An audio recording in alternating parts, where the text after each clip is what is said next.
The second-place Quinnipiac men's lacrosse team was one win away from clinching a playoff spot in the MAAC Tournament for the first time. But Monmouth was also trying to inch closer to a playoff berth. The Hawks took control early in the first half, taking a 7-3 lead into halftime, especially thanks to 2 goals scored by Ryan Schwartz. Quinnipiac head coach Eric Feketa knew that his team faced a challenge that they haven't seen at all this season. You know, it's ironic, in the Siena game and the MAAC game both, we started good and then we kind of fumbled at the end, and we had a habit of doing that last year. After taking a 10-minute break, everything began to change.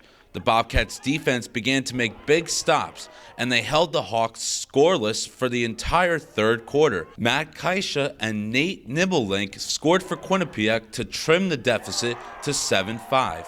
2 minutes into the fourth quarter, Matt Deal made it 7-6, and then Michael Sagal slid the ball past Monmouth goalie Garrett Conaway to complete the comeback and tie the game at 7. But they weren't done there, as both Brian Feldman and Sagal each added their second goals of the game to help Quinnipiac take its first lead 9-7. Monmouth's Tyler Keene scored with just 27 seconds left.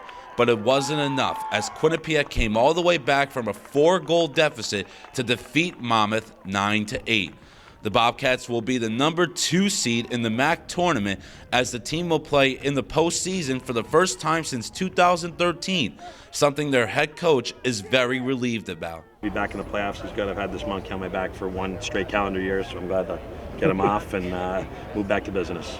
Now riding a 3-game winning streak, Feketa has been pleased with his team's recent performances. Well, you know, the last 3 games we really focused on sticking to the plan and not getting hung up on scores, and we talked about no emotions. And the Manhattan game, the Canisius game, you know, we were down, and we don't worry about the clock till the last 15 minutes of the game, and really the last 5. So these guys have stuck to the plan. They haven't doubted themselves, and they've really done a nice job the last month. The Bobcats will conclude their regular season in Colorado against Air Force before traveling to Marist College for the start of the playoffs. At the QU Lacrosse Turf Field, I'm Tom Albanese, Q30 Sports.